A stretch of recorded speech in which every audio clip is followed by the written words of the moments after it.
हाल ही में जो शिवखोड़ी में हिंदू पिलग्रिम्स पे जो आतंकवादी हमला हुआ और उसके बाद जो जम्मू क्षेत्र में ही 3 और आतंकवादी एक्टिविटीज हो गई, घटनाएं घटी।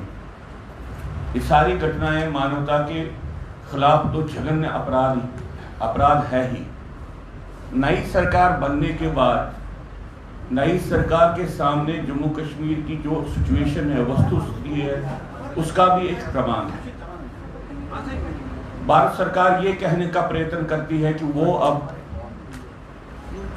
भारत के राज्य को ग्लोबल एंटी टेररिस्ट हब बनाना चाहती है और हमारे प्रधानमंत्री जी ये कहते हैं कि वो एक कॉम्प्रिहेंसिव काउंटर टेररिज्म पॉलिसी बनाना चाहते हैं। सर आप सामने देखो। मैं नहीं समझता हूं जिस तरीके की सोच इस सरकार में पहले भी थी जम्मू कश्मीर में आतंकवाद का मुकाबला करने के लिए, उस सोच को बदले बगैर वो यहां पे आतंकवाद का किसी भी रूप में प्रतिकार कर सकते हैं। मैं तो समझता हूं कि धारा 370 और जम्मू कश्मीर के पुनर्गठन के बाद पुनर्गठन के बाद जो कुछ भी यहाँ पे अमित शाह जी के गृह मंत्री होते हुए यहाँ पे हुआ, उसने आहिस्ता आहिस्ता ऐसी परिस्थिति का निर्माण किया कि जम्मू कश्मीर में फिर से अलगाववाद आहिस्ता आहिस्ता से पूर्ण रूप से अक्रॉस अपना सर उठा रहा है। कश्मीर घाटी में तो इलेक्शन के दौरान हमको 1990 की जैसी हालत दिखने लगी और साथ में एक ऐसी परिस्थिति का निर्माण हुआ है जहां पे अब जम्मू कश्मीर में आ रहे टूरिस्ट और कश्मीर में रह रहे हिंदू पॉपुलेशन के लिए बहुत बड़े खतरे बन गए हैं। भारत सरकार ने आतंकवादी गतिविधियों के खिलाफ कोई पॉलिसी तो नहीं बनाई, लेकिन अपने आप को सेपरेटिस्ट एस्टैब्लिशमेंट का एक टूरिस्ट एजेंट बनाया। भारत सरकार इस वक्त कश्मीर के ट्रैवल एजेंट का काम कर रही है। वो आतंकवाद का मुकाबला करने के लिए कोई ऐसी योजना हमारे सामने नहीं ला रही है कि हम समझे कि कोई बदलाव आया है। हम समझते हैं कि जम्मू कश्मीर में जो ये हाल ही में शिवखोड़ी में आतंकवादी हमला हुआ है, इसकी एक मैसेज है। यहां पे आने वाले हर एक टूरिस्ट को खतरा है और सिर्फ जम्मू में आने वाले टूरिस्ट को खतरा नहीं है, कश्मीर घाटी में जाने वाले टूरिस्ट को खतरा है और खास तौर से हिंदू टूरिस्ट को खतरा है और साथ में कश्मीर घाटी में रहने वाले सारे हिंदुओं को खतरा है। हम तो चाहते हैं भारत सरकार एकदम से एक ट्रैवल एडवाइजरी लाए और भारत के नागरिक को भ्रम में नहीं रखे कि यहां पे हालात बिल्कुल ठीक हैं। यहां पे हालात, कश्मीर घाटी में हालात ठीक होते तो अमित शाह जी अपनी पार्टी को बोलते कि वो कश्मीर घाटी से इलेक्शन लड़े। ये पहली बार हुआ है जम्मू कश्मीर में इलेक्शन की प्रोसेस जब से शुरू हो गई तब से आज तक पहली बार हुआ है कि दोनों राष्ट्रवादी पार्टियों ने ग्रेटर मुस्लिम कश्मीर के क्षेत्र से अपने आप को निकाल दिया।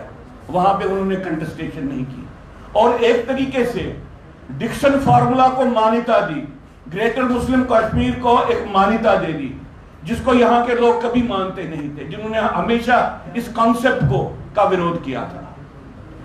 मैं समझता हूं कि जब से हमारा अनुभव है आतंकवाद के खिलाफ, जो प्रेजेंट गृह मंत्री है वो हिंदू कंसर्न के प्रति निष्ठुर हैं।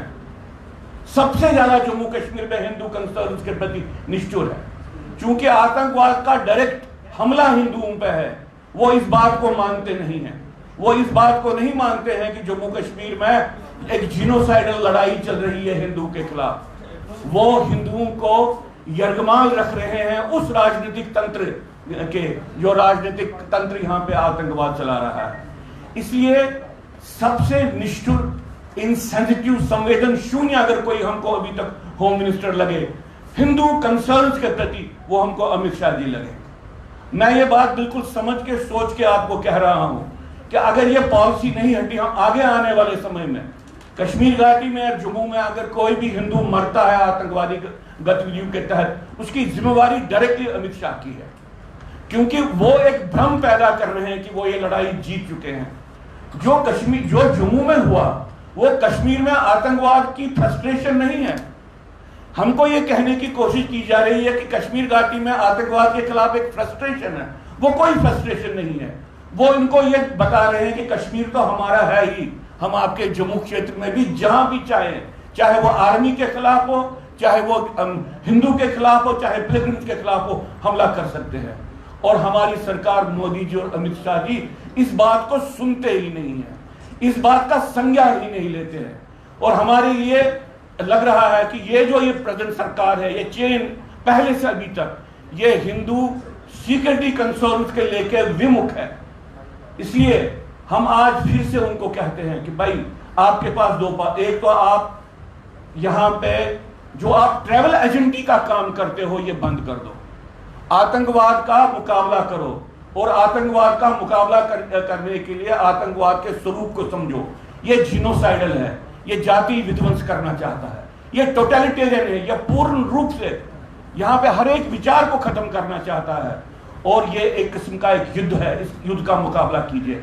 और इस आतंकवाद के सारे तार पाकिस्तान में नहीं है, पाकिस्तान इनकी मदद कर रहा है, लेकिन अंदर जो आपने व्यवस्था बनाई है उस व्यवस्था के कारण ये हो रहा है। आपकी व्यवस्था ये है, कश्मीरी हिंदू मार्गदर्शन रेजोल्यूशन के इंप्लीमेंट करने के बगैर कश्मीर नहीं जाएगा। अगर आपको भ्रम है, अगर आपको कहीं पर लगता है कि ऐसा आप कुछ कर सकते हैं, ऐसा कभी नहीं होगा। हम समझते हैं कि आपने कश्मीर के हिंदू को वहां के मुसलमान के राजनीतिक तंत्र के यरगमाल रखा है, इसमें से उसको निकालो। एकदम से एक टूरिस्ट पॉलिसी अपनी चेंज करो, खतरा टूरिस्ट को है, और एकदम से जो वहां पे हिंदू काम कर रहे हैं कश्मीर में उनको यहां पे लाओ।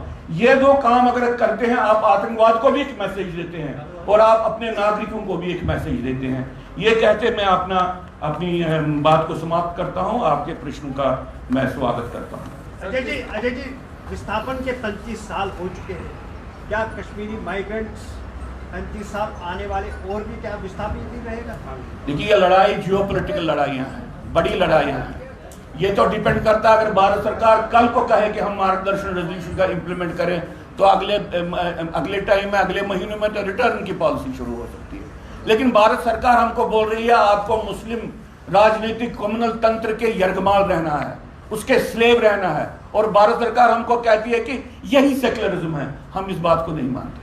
सर, कल जुम्मे की नमाया कि कश्मीर अधूरा कश्मीरी पंडितों के बगैर, और मैं अपील करता हूं कि वो वापस आ जाए, तो आप इस स्टेटमेंट को किस तरह से देखते हैं? उन्होंने ये कहा कि सियासत अपनी जगह और इंसानियत अपनी जगह। जो वहां पे वो सियासत चला रहे हैं उसी से तो इंसानियत खत्म हो रही है। जब तक ना मीर वाइज वहां की सियासत को कहें कि यह गलत थी, इसने यहाँ के लोगों का ह्रास किया, लोगों को मारा, तब तक इंसानियत कहां से आएगी? एक धोखा देने की कोशिश कर रहे हैं। मैंने बार बार मीर वाइज उमर फारूक के स्टेटमेंट को सुना, उन्होंने बार बार ये कहा सियासत अपनी जगह और इंसानियत अपनी जगह। अरे जिस सियासत को आप चला रहे हो उसी से तो इंसान